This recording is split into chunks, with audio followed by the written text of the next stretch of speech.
Okay, today we are playing a game on Rialto. We are in the Platinum SR range, and we will be playing D.va for most of the game, but then we do play a bit of Roadhog at the end, but it's mostly D.va.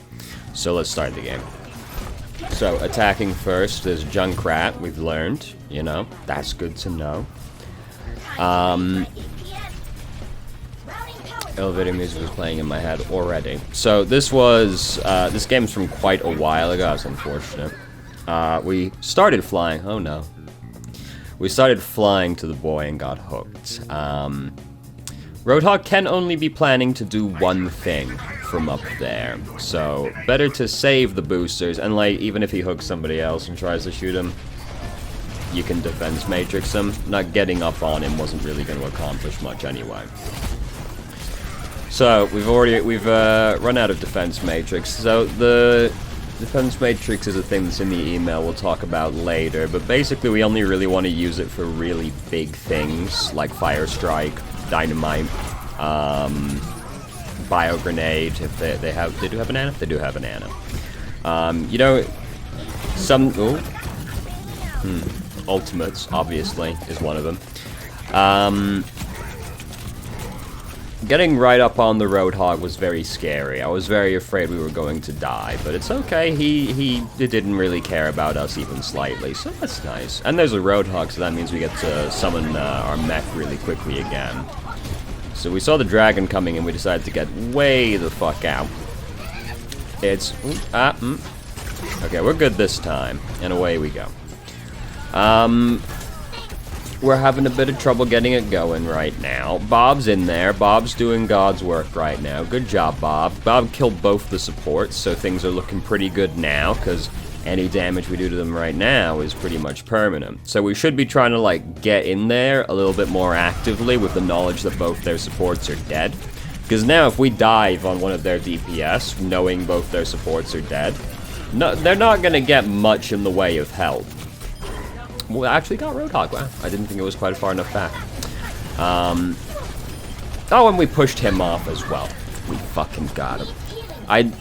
I'm honestly a little upset that Hanzo actually died from getting knocked off the edge from that position, because I feel like even if he went off the edge, he should have been able to wall climb up, to be honest. It didn't look like he was going to get knocked that far back, but hey, whatever. So, Junkrat's up there, yeah. So now we're on a map. We're on a part of the map where D.va gets a little bit more value because now there's more high ground to actually contest, and high ground is really good for D.va in general, because one of the most annoying things you can do as D.va is, if my pen would start, supposing the enemy's defending like here, right? One of the most annoying things you can do as D.va is just, like, get up on the high ground behind them and then just kind of, like, pelt down at their tank from behind.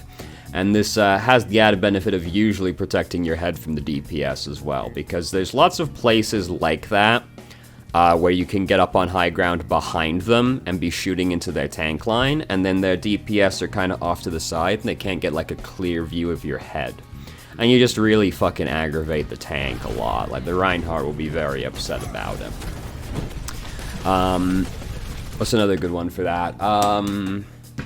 Eichenwald is another really good example. Second checkpoint, you just get up on the battlements behind them, just, like, pelting down at their Reinhardt as they're defending, and, like, DPS don't want to, like, walk too far forward to get a look at your face, so you get to mitigate some of D.va's massive head hitbox by it as well. Because D.va's actually kind of, like, D.va's pretty tanky, as long as they can't headshot you. Which is, it's honestly more difficult to not headshot D.va. But, you know, there's a nano-boosted Reinhardt over there, so that fight's not really going super well. We're gonna get the fuck out. Damage Orb's another good one to eat, that's also true. You know, the big abilities, pretty much. But we'll talk more about Defense Matrix later. It is one of the questions in the email, for later.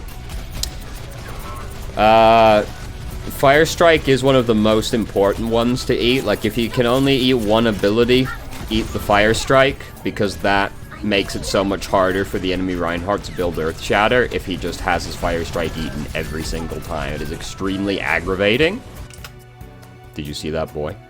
Did you see that, boy? I didn't know. I didn't know. But he's there. I didn't clear off the fucking the pen either. Look. Look at this boy. Look at this man. He's really up to no good right now, isn't he? He's got a fucking, like, 10-step plan in process right now. Even with the silhouettes, I only just noticed the guy because of that right there. We could have possibly seen him right there. We did actually get a look at him without the silhouette. But I would have been very impressed if we did notice him, actually. That one was a little bit more obvious. Now we should have been able to reasonably see the guy. We got a couple of, like, decent looks at him right there. And it was, of course, completely free as well. If we notice the guy's there, he's going straight in the water. We might follow him in the water, depending on how ready he is to hook us, but he's going in the water. I thought we were going in the water right there, to be honest. So, we get up behind him. It's not looking good right... Yeah. It's not looking good right now. We can maybe get out, but that's the safer option, is to just jump off the edge. Especially someone like D.va, where you can really end up feeding if you, like, think you can get out, but you can't actually. So we've got self-destruct built up. That's nice. This map has, like, a lot of geometry on it, so self-destruct's probably not super likely to kill people. But it's always going to be, like, really annoying in general. So, like, our Reinhardt's got Earth Shatter right now. So what we can do, this is a classic D.va play with self-destruct, is you just chuck self-destruct behind them when your Reinhardt has Earth Shatter ready, and their Reinhardt's going to turn around to block that Earth Shatter, and it's free. It's free. He's going to get the Earth Shatter in there. Generally speaking, you can pretty much always just chuck self-destruct behind them if you're not really sure what to do with it. Just, like, chuck it behind them as a fight's starting. And then they have the, you want to put them in an uncomfortable situation, basically. Sometimes you get mad kills with self-destruct if you notice a couple of people are out of position, but generally, you're just looking to inconvenience them with it, which is pretty much just chuck self-destruct in there at them when the fight's starting, and you put them in the position where they're like, well, I can retreat back into the self-destruct, or I can run away from the self-destruct into their team. You put them in a position that they're probably not super excited with either option, really. Hanzo used Dragon Strike from really far away. Such is life, you know, 2 people died to the dragon. It wouldn't have been, like, terrible to chuck self-destruct in there to try and, like, keep them back, because self-destruct's also pretty good for, like, countering the enemy engagements as well. They're trying to pick a fight, you chuck self-destruct at them, they're not too excited to continue that advance anymore. But we know with the benefit of hindsight, 2 people were just going to eat shit by the dragon alone, so it wouldn't have actually achieved anything if we did try and use it to slow him down. So their Junkrat just died. Hanzo's up there all by his lonesome right now, so we can go in, get that boy. Ah! Unfortunate. Okay, he still died anyway. Just, like, slightly too early on the headbutt, or the melee attack, and he survived with, like, 3 health. Very upsetting. It happens. Roadhog's still behind us. Yeah, he's dead. Okay, May's got him. I thought he was going to get away with it, but May's on him. He's not going to get away with it. Ooh, here comes the boy. Well, how fucking dynamic was that? That was very fucking... He's just like... He's fucking charging in, mashing Q. As soon as I get in there, I'm going to make a... Even though you can't aim properly when you're doing this, as evidenced by that fairly decent whiff. So we chuck self-destruct in at him right there. Fine time to do it. If anything, we might have done it a little late by a couple seconds, considering he just arrived and Earth Shattered, but good time to use self-destruct, slow him down. We captured the checkpoint. Hooray. This is very awkward. And we're gonna get away. Okay, we got out. We got out. Nobody else got out, but we got out. We captured the checkpoint anyway. Hooray. This is like one of the, like, as far as I'm concerned, this is the hardest checkpoint to capture on the map, so I'm pretty excited about that one, to be honest with you. The third one's also terrible. Rialto kind of sucks, is the moral of the story. I would still rather play on it than, like, Paris. But better than Paris is, like, bare minimum viable product kind of line, isn't it? You know, not a hard bar to cross, better than Paris, but Rialto's pretty terrible. It's just one very long death trench, you know? It's pretty terrible. Like... The thing with Rialto is that, like, the alternate routes through the map are fucking awful or non-existent. So that means that, like, if you push through a decent part of the checkpoint and then lose momentum, it's actually the worst thing in the entire world. Like, if you're, like, get right up to the end here and lose momentum, good fucking luck doing all that shit behind you without the payload there to help now. And this is a thing with, like, payload and hybrid maps in general. If you lose momentum right towards the end, it's very upsetting. But, like, Rialto's alternate routes, so that you don't have to just, like, truck the ground again without the payload, they're awful. They're terrible. It's very upsetting when you lose momentum on Rialto. Which is very easy to do when a lot of the map is just, like, an elongated choke point, you know? You know. Anyway, so, Reinhardt's fucking dead. Are we gonna get out? Yep.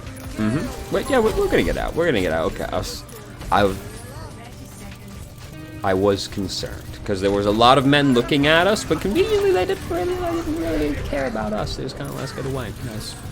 Oh, Junkrat just killed 3 people. Tight. Sick. Awesome. We're waiting for our ult right now. We could have kept going. We didn't really need to, like, sit back and wait for that one, to be honest with you. But, you know, I can understand the concern of dying when you're baby D.va. It's not like you got a lot of health to work with. So we're gonna try and bully around the Roadhog a little bit. Blocked off the doorway. Alright, we didn't save the Moira after she got hooked, so... That's one of the...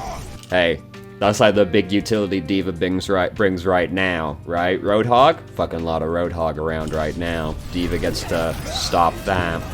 Very upsetting for Zenyatta. Start using your ultimate right as a fucking one-shot ult comes flying through the doorway, you know?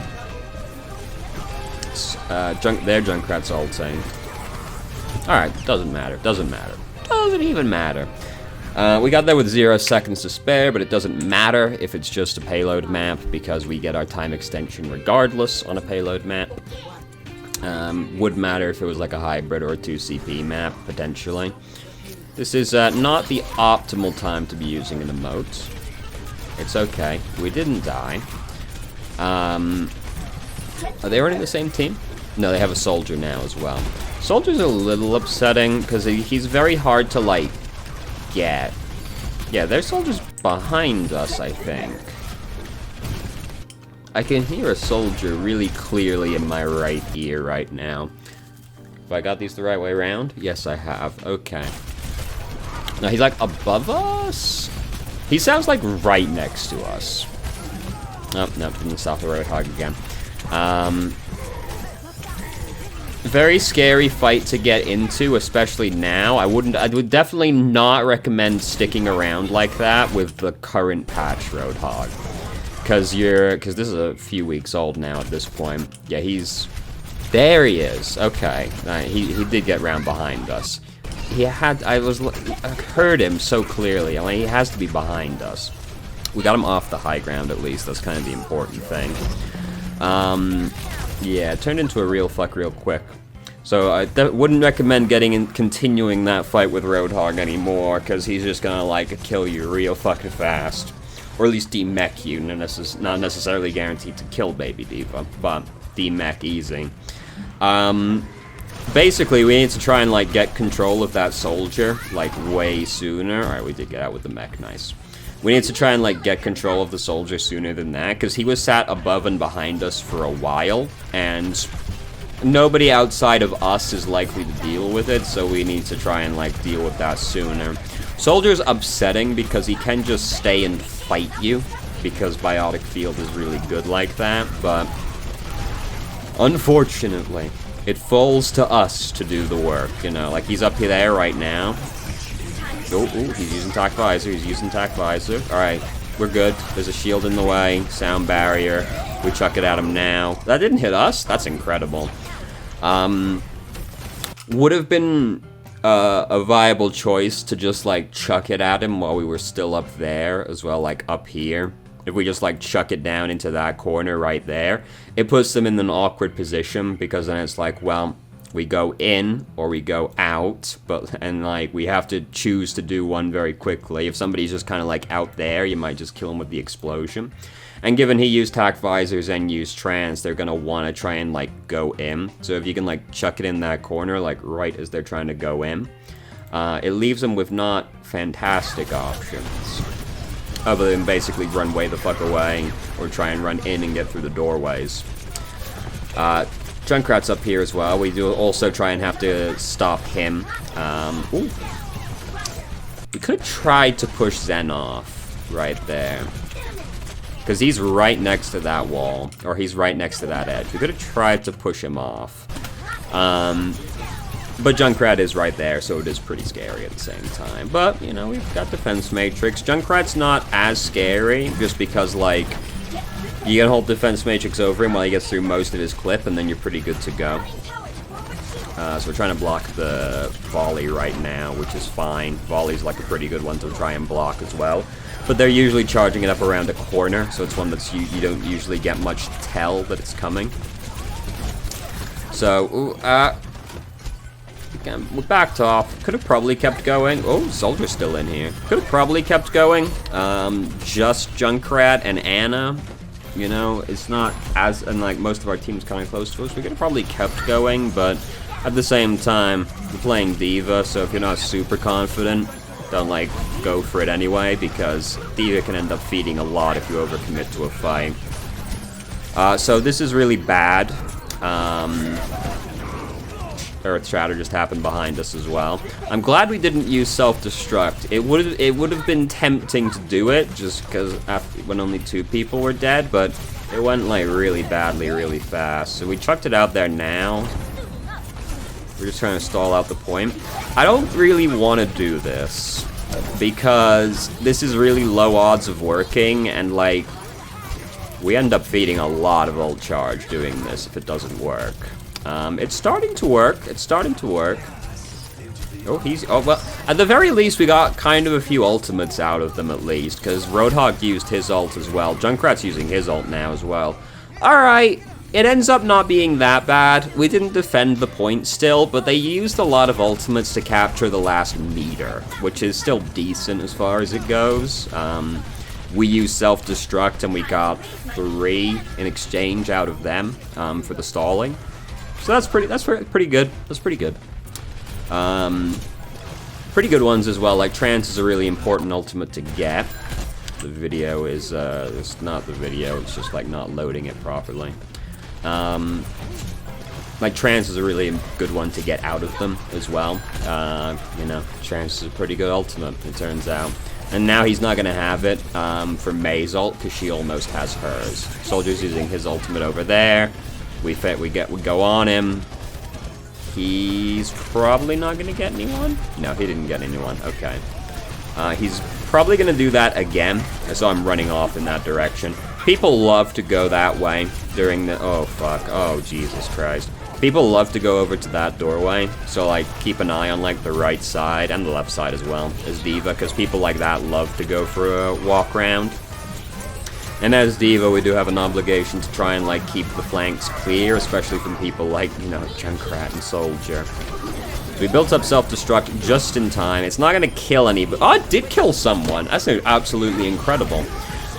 We just did it to get another mech to stall out, which is fair enough. And it killed Roadhog, so that's a nice benefit, but it's not looking good. It could be looking better. We are still gonna get our extension regardless, because it's a payload map, but unfortunate. Now we've entered the Roadhog segment. This was, oh no, is this post-patch Roadhog?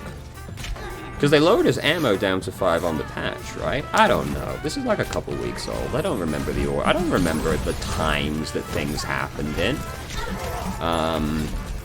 All I know is right now, because of Roadhog, we don't get to have shield tanks anymore, because they look and they go, oh, the high SR players are doing Roadhog's Aria. Now, I know I'm in bronze, but, surely I can still perform the classic hog and ball torture strat to optimal efficiency. Have you ever played Hammond before? I can do it. It's okay. Look, don't worry about it. Is pretty much how it goes.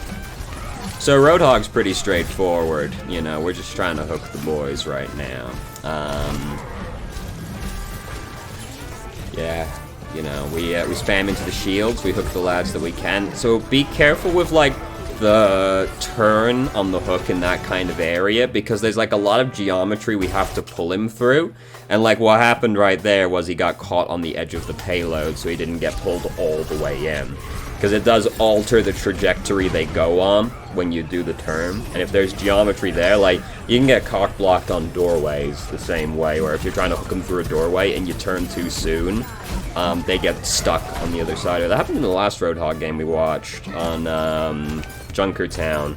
They tried to do the turn in one of the hallways, and they just ended up getting stuck behind the wall, so like it couldn't, nothing could be done. We didn't get very far on that one.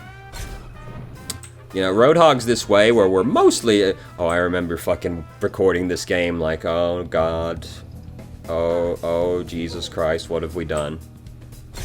Then you know, everything got all pixelated, because I saw this while I was recording it, and I was like, oh no.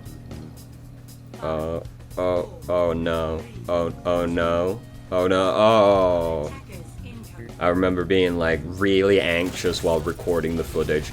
I'm sorry, it appears the cursor glitch started partway through this recording and I didn't notice, so, you know, that's just how it's gonna have to be. That's probably in the next recording as well, because I remember, like, 3 games during the same sitting.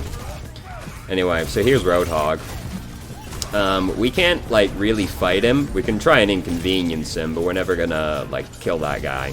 Unless he really fucks up. Or we're a god. He's still back there. We got hooked. Wait, where did we use the adaptive shield? We used it there? Ooh, that's not a good time to use adaptive shields, because now we don't have it when the fight actually happens. Probably did by accident. Maybe we were afraid of Roadhog because we were running away from him, but we were, like, pretty good by that point. But largely doesn't matter at that stage. But not a great time to use adaptive shield. Let's not leave that on the black screen, because it messes up the green screen lighting when one of the monitors is black. So let's go over to the email now. So we've got questions. I know this doesn't really apply to lower ranks, but what is the meta comp right now for tanks? Should I even be playing D.va or Hog right now? Now, this email was sent halfway through August, so you probably know by now, but yes, the meta has shifted. Very Hog-favored right now. For high SRs, the meta is Roadhog Zarya, which is a day I never thought we'd see. But it is a day that has arrived. Below that, like, it doesn't really matter still. Like, very high SRs, it matters, but, like... especially, like, in, like, this is, like, plat range in this tank, for this tank, so, like, shield tanks are still good, like low SRs, because... people are bad, and because people are bad, shield tanks will always be good in low SRs, you know? People at various points in Overwatch's history have tried to say shields are dead, and based entirely around the high SRs, but, like, here's the thing, dog. You're probably not in high SR. I know, like, the person that sent this game, I'm not talking about broadly at the Overwatch community right now. You're probably not in high SR, so shield tanks are still good, because below, like, masters, people don't know how to position properly, and as a result, shields always remain good, regardless. Like, I know on your support, you're in, like, you got in top 500. You've probably realized by now you're seeing a lot of Roadhog and Zarya up there. But, like, platinum range, you can still, like, do whatever the fuck, and shield tanks will still be good at that range because people don't know what to do. And then high SRs, it's now Roadhog Zarya. But below that, like, everything's pretty fine, really. People are saying D.va's useless right now, but I don't buy into that personally, because, like, Defense Matrix is still really good. Like, she can get bullied around by Roadhog, but she can also save people from Roadhog, which is kind of an important thing. And there's still lots of, like, important things around to use Defense Matrix on. Defense Matrix remains one of the best utility abilities in the entire game, particularly for a tank, just for its ability to no-sell important stuff and ultimates. Anyway.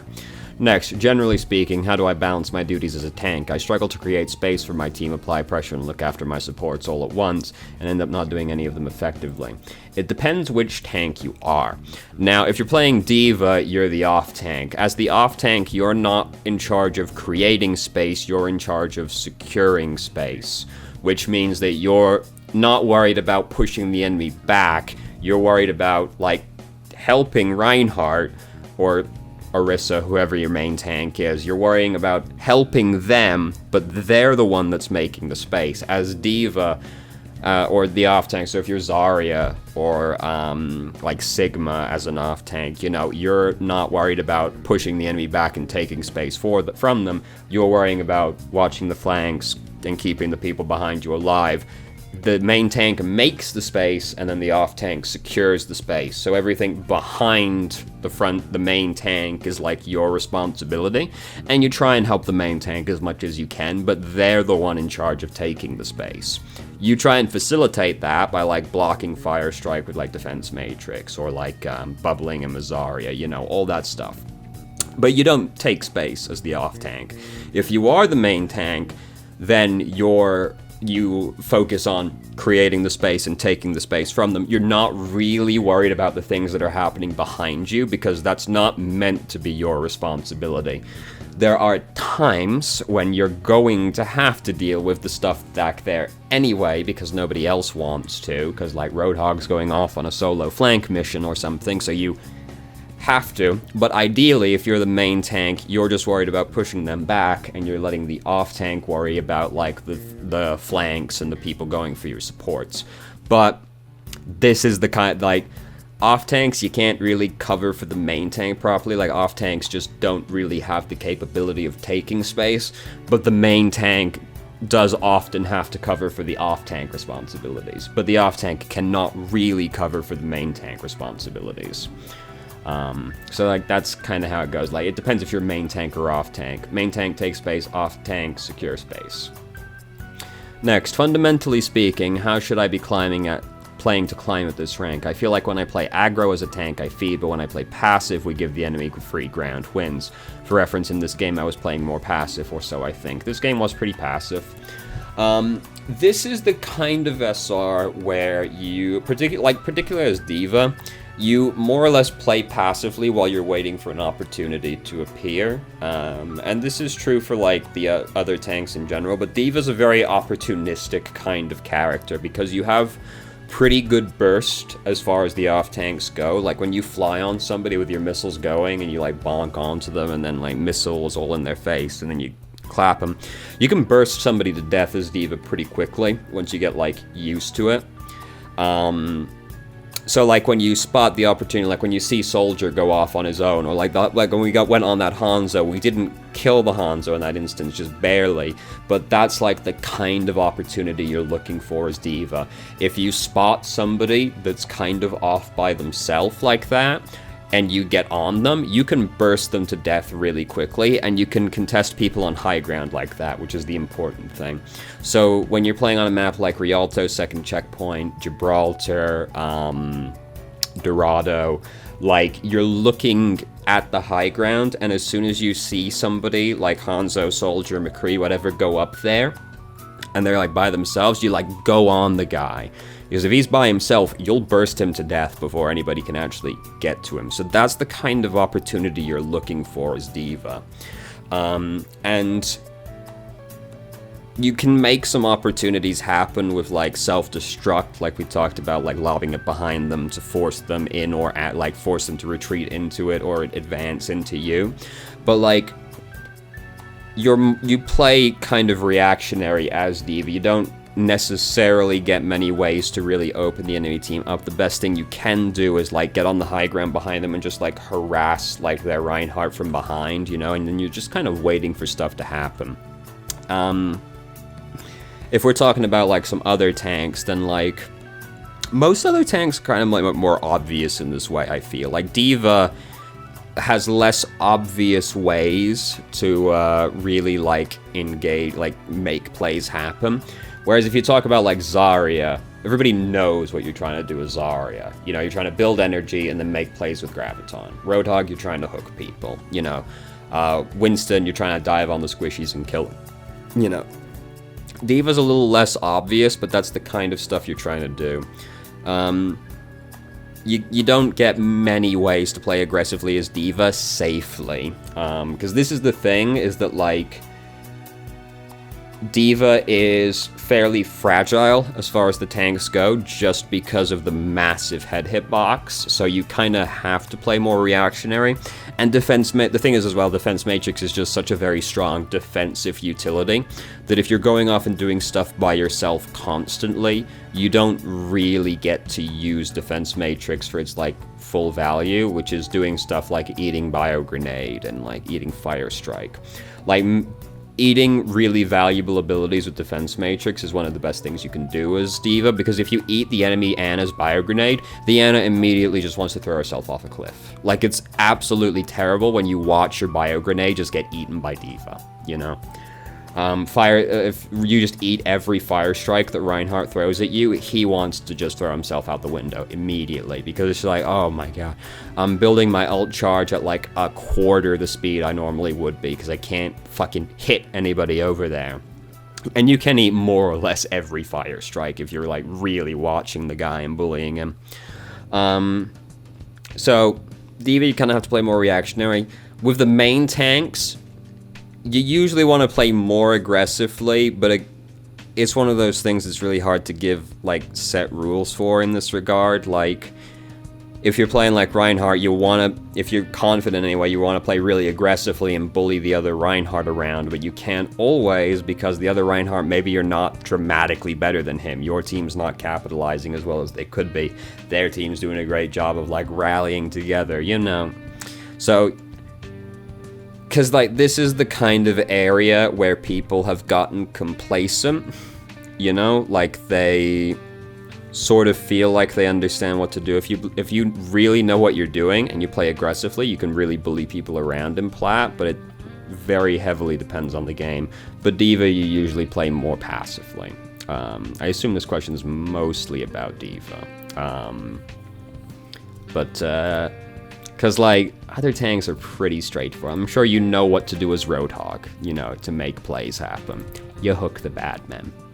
Anyway, so let's log off for that one, really. As D.va, how should I use my bomb? Right now I use it only for kills, lobbing it blindly, or to get back in my mech if it breaks, but I feel like this isn't the way better D.va players use it. How should I utilize it? Kind of already talked about this. The best thing you can do is, like, either as you're initiating a fight, chuck it behind them, or as they're initiating a fight, chuck it in front of them, because you're either going to force them into you, or you lob it to, like, kill their momentum, they're put in the position of, do I want to keep pushing forward through this self-destruct, or do I give up this engage? Like, if you if you're standing way back and you see their Reinhardt earth shatter a bunch of your team, if you throw your self-destruct at him, it's like the worst feeling in the world as Reinhardt. Like, you earth shattered 5 people, but you didn't get the D.va, and she just throws self-destruct at you. You're like, this could have been my play of the game right here. So, like, it's a very good, like, zoning ability, basically. It's really slow to go off, so, like, getting kills with it, it's not impossible, but the enemy kind of need to be out of position for this to happen. Like, sometimes you'll see, like, particularly on maps that have, like, pretty open spaces, like Gibraltar right outside the hangar door, you can catch people just kind of, like, walking around in the middle of the area, and if you chuck self-destruct at them, they've got, like, really far to go, or they have to depend on somebody shielding them, so you can get kills with it like that, but it's a really slow ability and very telegraphed, so especially with maps like Rialto, there's lots of corners for people to get behind. So you usually don't get many kills with it, but it's a very strong zoning ability. It's also pretty good combo-wise, like if you're Ryan Lance's Earth Shatter and you throw self-destruct in, that's gonna kill people. You know, it's a pretty good combo ultimate as well, but usually better used for zoning. forcing them into an awkward position as you're engaging, or like tempering their aggression when they engage on you. Next up, I feel like my defense matrix management could use a lot of work. I use a lot of it to eat spam damage to help our Rhine barrier, but I end up not having it for later. Should I eat things like spam poke? For defense matrix recharges relatively quickly, so it kind of depends on the kind of poke you're eating. Like Junkrat, you can eat like an entire clip when it's coming towards you, or like most of it anyway. So like if you're getting spammed up by like a Junkrat, you can eat a lot of that spam damage, and that's pretty good to eat, because Junkrat obviously does a lot of barrier damage. But you're usually saving it to use on more important abilities, like Fire Strike. You know, we talked about this one a bunch already, but the thing is with spam is that like you can't eat like enough of like Soldier's spam for it to be worthwhile. You know, or like Hanzo, you can't eat enough of it for it to be worthwhile. You can eat like Storm Arrow, but you can't eat all of it, right? Some people like Soldier, McCree, Hanzo, they can put out, like even Ashe, they can put out so much spam that using Defense Matrix on it is kind of pointless, because they can just output so much of it so quickly that any amount of it you eat is pretty negligible. Someone like Junkrat, he has a lot of spam, but it comes a lot slower, if that makes any sense. That makes sense to me, but I'm not sure if that makes sense. So you can eat like 3 of the grenades coming out of his clip with relatively little defense matrix, and that's pretty good. So like if you're trying to like push in, you know, and you eat like half of Junkrat's clip, then you end up giving Reinhardt a fairly decent amount of barrier as a result of that. But it's usually better utilized for the important abilities, like watching Ana for when she chucks the grenade in. So like, you know, your both front lines are kind of like butting against each other. Just like watching their Ana to eat the bio grenade is more important than like eating a couple of Junkrat's bombs, you know? So like, you kind of play it by ear. Like, if they got like a Soldier, eat the Helix Rocket also, you know, that kind of thing. Like that spam that's worth getting out of the Soldier is the Helix Rocket. So like, it's okay to eat some spam, but it's better used on important abilities, especially when like the fight is right about to start, you know, both front lines are butting against each other. That's when like everybody's kind of like sitting waiting to use their important abilities. Like Ana's waiting for Reinhardt to take his shield down so she can throw that bio grenade in, like right as and try and get both tanks with it, right? Like McCree is like just waiting for somebody to come up so he can use that flashbang on him. Ashe is waiting to chuck that dynamite in there and get like 4 of your guys with it, you know? So it's not bad to eat spam, but like certain kinds of spam, like Soldier spam, not really worth it except for Helix Rocket. But it's better used on the important abilities. So try and like save it for that. If both teams are like still pretty far away from each other, eating the spam is relatively free, because Defense Matrix recharge is pretty fast now. Obviously, you don't have as much of it as you used to back in the golden days of D.va, but it recharges pretty fast. So, like, if both teams are still pretty far away from each other, it'll probably recharge by the time both teams get to each other. But once, like, the fight's really close to starting, you want to, like, really save it at that point for ultimates and important abilities. And then, last up, how do I carry as a tank? I know this is a very vague question, but how do I climb as a tank in solo queue? So... oh god, what have I done? No, don't do that. So,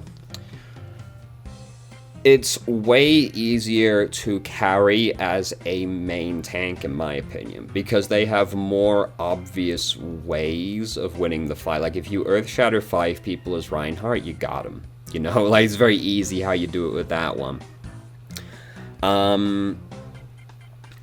Off-tank, it's a little bit more mechanically based. Like, there's a more execution required for carrying as the off-tanks, because for someone like D.va, Roadhog, you might consider Roadhog a main tank now, but like D.va, Roadhog, Sigma, these characters, a fair amount of your carrying is dictated by how good you are at killing people.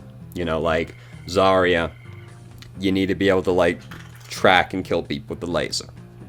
You know, land the graviton, right? Like, you need to be more mechanically focused for, like, the off tanks like that.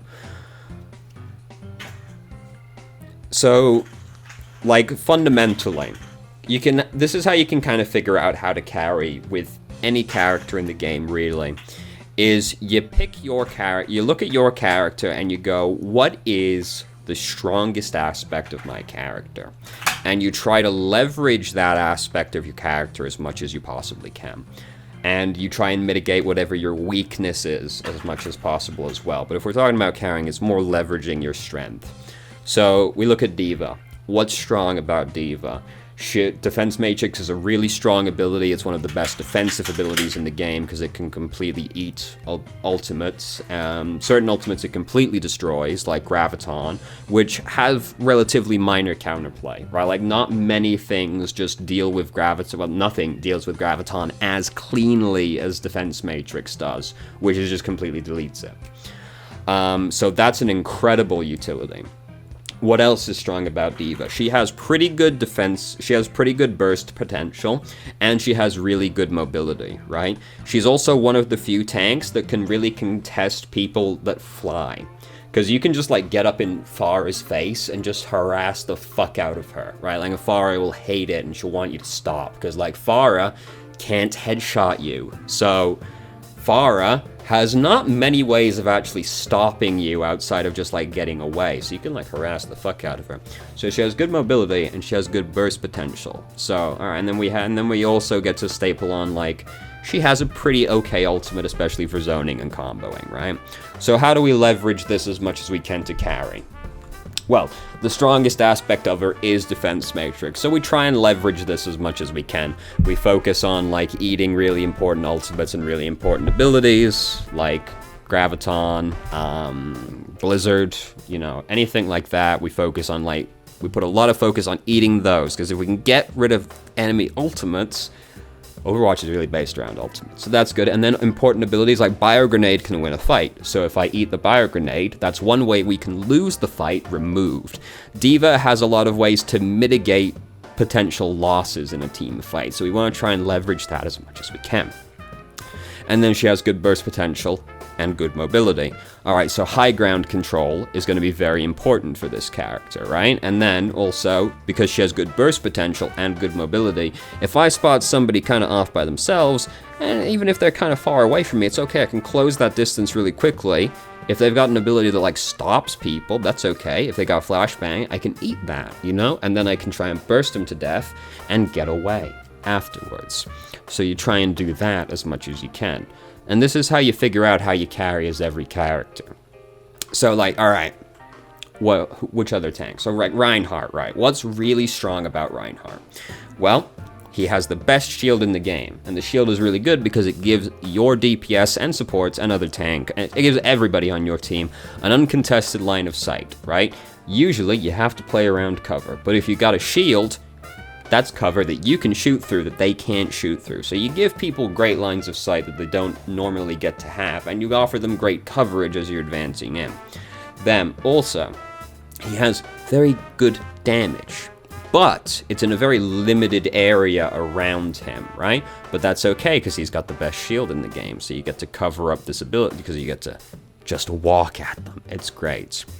And then he has a very strong ultimate, Earthshatter, an ultimate that can win a team fight by itself, assuming it went well, you know, assuming you execute correctly. So, how do you carry as Reinhardt? Well, you leverage the shield as much as you can to give your team uncontested sight. You advance in.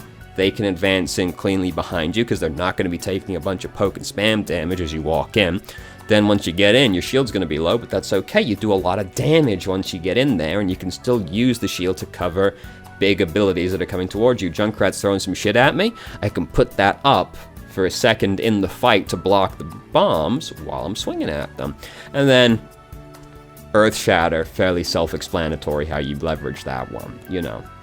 So, like, that's how you figure it out, you know. You just think, What's the strongest aspect of my character? And then what can I do to take advantage of that as much as I can? And that's how you do it. That's how you carry. You just leverage your strongest aspects. And then as you get higher, it becomes, you also have to take into account whatever your character's weakness is and try and mitigate that as much as you possibly can. So like D.va, her weakness is she has a massive head hitbox, you know? And when all her abilities are down, she's really vulnerable. So you have to try and mitigate those aspects as much as you can. You try and avoid showing your head hitbox to the people that can do big damage to you unless you're trying to kill them, in which case they have to not worry. They can't, like, if Ash is all the way over there, she can just shoot at your head for free. If you're trying to kill Ash, she says shoot at your head while she's worrying about survival. So it covers that up a little bit just by doing that. And like, ability, and you know, if she's really vulnerable, all her abilities are on cooldown. We just be really careful how we use our abilities. You know, it's not much to say about that one. So like, that's the best I can give you for how do I carry as a tank. Whatever tank you're playing, just think about what their strongest aspects are, figure out how you can leverage that, and then try and leverage it as much as you can.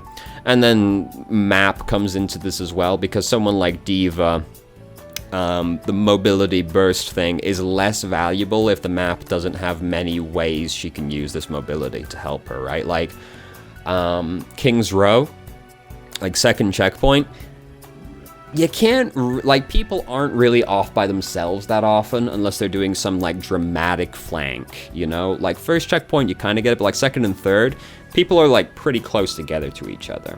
So you don't really get to leverage that mobility burst as much because people are usually pretty tucked in together.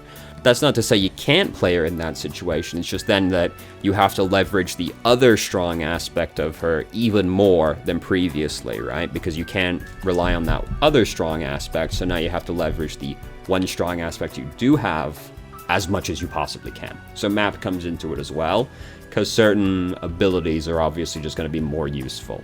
If the map has like a lot of high ground to contest, mobility becomes way more important. Someone like Reinhardt is not that good on maps where high ground control is really, really important because he can't get to high ground very quickly.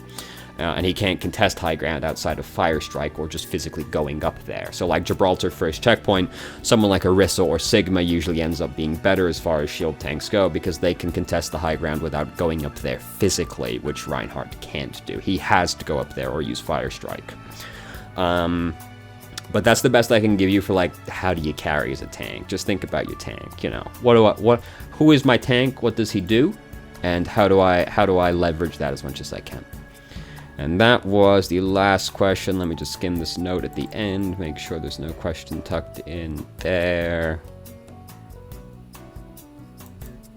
At the end. I know as a tank I should be playing with the team, but it also feels impossible to accomplish anything when I do. How do I change this DPS tank mindset? But like, just kind of talking about like getting tilted as a tank really easily. Like, you know,